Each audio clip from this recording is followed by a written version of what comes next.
Olá, caro ouvinte, que bom estar com você mais uma vez. Aqui é o pastor Charles Cruz para mais um podcast, o Curta Palavra, dando continuidade agora ao livro de Atos dos Apóstolos, no capítulo 9.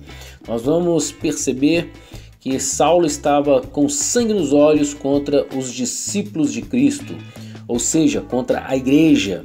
Neste capítulo, nos mostra o poder de Deus para transformar a vida de uma pessoa, e Saulo é esse destaque de transformação relatado aqui no capítulo 9, no livro de Atos dos Apóstolos. Pontuamos então que a conversão de Saulo e a estratégia de Deus na evangelização, usando um grande perseguidor em um grande pregador. Depois pontuamos também fazendo com que ele agora se tornasse um perseguido por amor ao evangelho, no versículo 16, e eu lhe mostrarei quanto deve padecer pelo meu nome. Deus é soberano, é o terceiro ponto que eu gostaria de destacar. Deus é soberano e continua fazendo o que Ele quer e como Ele quer. Então é fantástico todo o livro de Atos dos Apóstolos e como esse capítulo 9 também, porque esse grande homem de Deus antes foi um grande perseguidor. E Deus faz agora deste grande perseguidor um grande pregador do Evangelho. Então Saulo, ele respirando ainda ameaças e mortes contra os discípulos do Senhor, dirigiu-se ao sumo sacerdote, pediu-lhes cartas para Damasco, para as sinagogas, a fim de que se encontrasse alguns deste caminho, quer homens, quer mulheres, os conduzisse presos a Jerusalém. Então Saulo era um homem importante entre os fariseus, tanto que ele se dirige ao sacerdote, como está destacado no versículo 1 e 2, ele se dirige ao sumo sacerdote para emitir essa carta para Damasco, para poder prender os discípulos. A ênfase foi alguns deste caminho. Esses irmãos, eles eram conhecidos como os do caminho. E interessante que indo no caminho para Damasco, aconteceu que subitamente o cercou um resplendor de luz. Cercou então Saulo, o perseguidor. Ele que queria perseguir aqueles do caminho, agora ele tem um encontro com o Cristo Redentor nesse caminho para Damasco. Então o Espírito Santo de Deus o levou em direção chamado o caminho. Então ele tem esse encontro com o Senhor, e nesse momento que ele tem esse encontro no caminho de Damasco, caindo em terra, ele ouviu uma voz que disse para ele: Saulo, Saulo, por que me persegues? E aí diz então essa luz, diz então o Senhor para ele, ele pergunta e ele disse, quem é, Senhor? E ele disse: eu sou Jesus a quem tu persegues.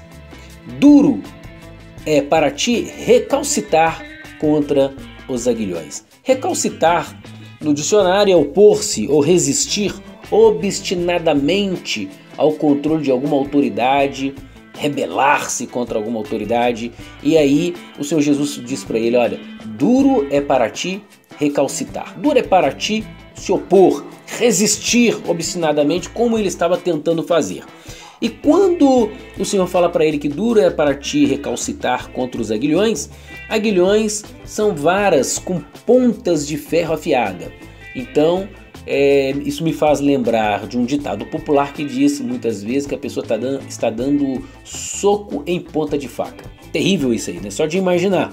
Pois bem, ele estava então sendo repreendido pelo Senhor Jesus Cristo, dizendo: duro é para ti recalcitar contra os aguilhões. Logicamente isso é em forma figurativa, os aguilhões, mas no mundo espiritual ele estava tentando resistir ao Todo-Poderoso e era em vão.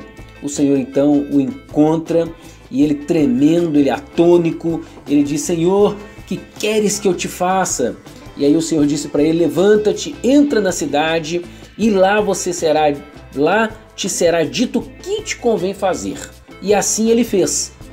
Ele foi, os homens que estavam com Saulo naquele momento, eles ouviram, não perceberam essa luz como ele percebeu, mas eles ouviram, porque diz lá no versículo 7, os homens que iam com ele pararam espantados, ouvindo a voz, mas não vendo ninguém. Então, isso aconteceu e teve também testemunhas, testemunhas que ouviram a conversa com Saulo. E eles estavam indo para Damasco, era uma capital do reino assírio, hoje conhecida como Síria. E eles chegando lá, houve mais uma demonstração de poder de Deus. No versículo 8 vai dizer que Saulo levantou-se da terra, abrindo os olhos, não via ninguém, e guiando-o pela mão, o conduziram a Damasco. E este 3 dias sem ver. Ele esteve 3 dias sem ver e não comeu e nem bebeu. Houve em Saulo uma demonstração do poder de Deus. Assim como Cristo ficou 3 dias morto por amor dos seus escolhidos, agora Jesus o mostra que estava cego e não podia ver o Cristo Redentor. E assim ele ficou por 3 dias. Então o Senhor usa um homem, fala para este homem ir até Saulo. É bom lembrar que a notícia já tinha chegado até Damasco. Agora Deus dá uma visão para Paulo e o mesmo acontece com este homem. O nome deste homem é Ananias. E possivelmente já sabia que ele estava indo para Damasco. Sabia, já tinha a fama dele de ser o perseguidor. E Ananias, que já enxergava espiritualmente, era um convertido, agora teve uma visão sobrenatural, dando-lhe direção para ir na casa de um Judas, que não é aquele Judas Iscariotes, era um outro Judas, para ministrar na vida de Saulo. Entretanto, Ananias teme a ordem de Cristo pelo terror que Paulo andava fazendo com os cristãos, pois a ordem que Saulo tinha, que ele tinha pedido ao sumo sacerdote, já tinha chegado até Damasco, então havia um temor na vida desses irmãos do que poderia acontecer. No versículo 14 vai dizer que, assim, e aqui tem poder dos principais dos sacerdotes para prender a todos os que invocam o teu nome. Disse-lhe, porém, o Senhor, vai, porque este é para mim um vaso escolhido, para levar o meu nome diante dos gentios, e dos reis e dos filhos de Israel. Então, Cristo dá ordem para Ananias, dizendo que Saulo era um vaso escolhido para pregar aos estrangeiros, como também para os reis e demais filhos de Israel. E este homem então obedece ao chamado do Senhor e vai para encontrar com Saulo. Ele encontra com Saulo, grande foi a transformação na vida de Saulo. Agora, após passar um tempo com os discípulos, porque a gente nota que ele passa um tempo com os discípulos, que antes ele iria prender, agora ele aprende mais sobre Cristo e se torna um pregador. Isso servia para ir fortalecendo a igreja, porque agora eles estavam vendo o grande perseguidor sendo transformado pelo Senhor e também passando a ser um discípulo de Cristo. Saulo, que estava correndo risco, porque os judeus atentavam matá-lo, quando ficaram sabendo que ele tinha se convertido, agora ele que perseguia, agora estava sendo perseguido. E eles então arrumam um jeito de tirá-lo da cidade, escondido, e ele continua andando com esses discípulos. E após tanta perseguição, nós vamos notar aí no finalzinho aí do capítulo, né? Tanta perseguição que a igreja estava passando, ela começa a ter paz.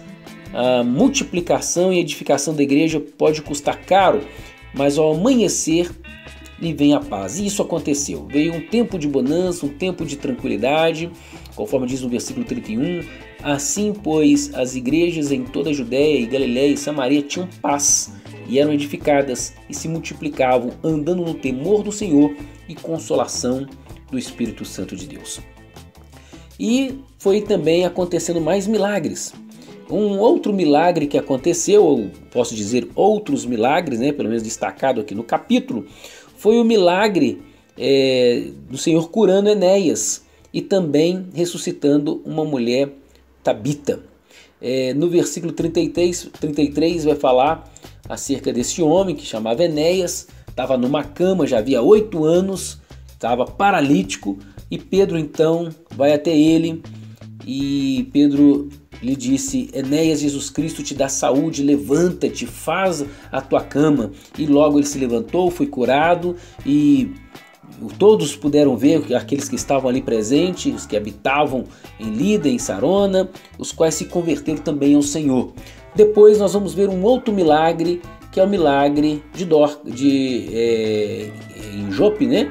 Uma discípula chamada Tabita, que traduzido se diz Dorcas, que estava cheia de boas obras e esmolas que fazia, mas aconteceu que nestes dias ela enfrentou uma enfermidade e morreu.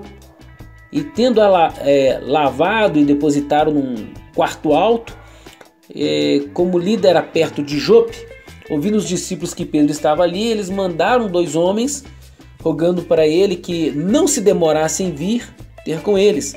Então Pedro vai lá com eles, e quando Pedro chega, acontece outro milagre. Pedro então ora por aquela mulher ela ressuscita. Houve ali um outro milagre, e o capítulo 9 então termina com Pedro indo para a casa de um homem chamado Simão Curtidor, que é um outro detalhe muito interessante para a gente observar, porque aqui o Senhor já começa a preparar o meio de campo para a conversão dos gentios. Simão era um curtidor de couro, e não era do costume dos judeus estarem com pessoas que trabalhavam com esse tipo de coisa. E aí no versículo 43, depois de ter acontecido esses milagres, Pedro então vai e fica na casa de um certo Simão, o curtidor. Bom, grande foi mais um milagre através de Pedro, ou mais alguns milagres, ressuscitando Dorcas, né? Concomitantemente, Pedro ficou alguns dias na casa de um certo Simão Curtidor, pois os judeus tinham essa dificuldade. Isso também era algo novo, algo diferente, que vale a pena a gente destacar. E Deus já estava tratando contra o preconceito. O Senhor não nos promete ficar livres das perseguições, mas Ele disse que nos livraria do mal. Assim como Saulo procurou pessoas importantes para prender os discípulos, às vezes os nossos inimigos procuram reforços para nos assolar. Mas deixa eu te falar uma coisa: Deus nos livra do mal. Quando somos parte do caminho, nada pode nos deter, pois como disse Jesus para Saulo, duro é para ti recalcitrar contra os aguilhões. Então nós não precisamos ficar aterrorizados, preocupados com as perseguições, com as situações difíceis, porque nós somos parte do caminho. Jesus é o caminho, nós fazemos parte do corpo de Cristo, e nada pode contra o povo de Deus, nada pode contra a igreja do Senhor. Tudo acontece com a permissão do Senhor. Muitas vezes as pessoas nos perseguem por não ter visão espiritual, às vezes são usadas pelo inimigo. Precisam aprender que nossa luta não é contra as pessoas, mas contra os que estão sendo usadas pelo inimigo, conforme diz lá em Efésios capítulo 6, versículo 12, que a nossa luta não é contra a carne, a nossa luta não é contra o sangue. Nós precisamos ser maduros para ter essa percepção espiritual. Até Ananias teve dificuldade, mas sua comunhão com Deus lhe ajudou. Por isso, nós temos que manter a comunhão com Deus para conseguirmos estar ao lado certo, o lado certo dos aguilhões, não do lado contrário, porque grande é o poder de Deus e nós, como filhos de Deus, estamos do lado de Deus, estamos com o Senhor, fazemos parte do corpo de Cristo. Deus quer transformar sua aprovação em bênçãos. Saulo passou de perseguidor para perseguido. Aos olhos espirituais estava nítido que agora, como perseguido, era uma demonstração de que ele estava do lado certo, do lado vencedor. Estas situações servem para nos fortalecer. Deus quer discípulos fortes, e quanto mais forte somos, mais vitórias temos. Ou seja, maiores são as vitórias. Tenho aprendido algo na vida cristã, que quando temos grandes provas é porque Deus está nos levando ao pódio. Este é o lugar dos vencedores. O Senhor nos permite viver tempos de paz e refrigério, de bonança em alguns momentos. Ninguém aguenta viver o tempo todo de perseguição. Assim como o Senhor fez com aquela igreja, permitiu eles passarem por tempo de bonança, assim ainda acontece hoje. Deus nos permite passar por tempos de bonança. Em alguns momentos da vida passamos por tréguas, mas nós estamos sempre e devemos estar sempre prontos para encarar o inimigo e usar das adversidades uma bênção, como diz o Salmo, usar o vale de Baca como fonte de água e, como diz um ditado popular, se alguém te jogar um limão, faça dele uma limonada. Os milagres continuam. Às vezes as pessoas perguntam-me por que não vemos tantos milagres como descritos na Bíblia. Pois a minha resposta é que estes milagres são para este tempo também. Deus faz os milagres de acordo com a sua necessidade. Quem sabe você precisa de uma cura interior, perdoar seus ofensores. Quem sabe você precisa que Deus ressuscite seus sonhos. Assim como Pedro curou Enéas, que não prosseguia porque estava acamado, quem sabe você está precisando, você está preso em seus ideais e você está precisando desse milagre, dessa libertação, desta cura. Ou quem sabe seus sonhos precisam ressuscitar como aquela mulher Dorcas. Deus é poderoso para ressuscitar seus sonhos. Assim como Deus usou Pedro, quero ser usado por Deus hoje para ministrar em sua vida. Que o Senhor te abençoe, te guarde e que possamos encontrar mais vezes aqui no nosso podcast, no Curta Palavra. Um grande abraço, Deus te abençoe.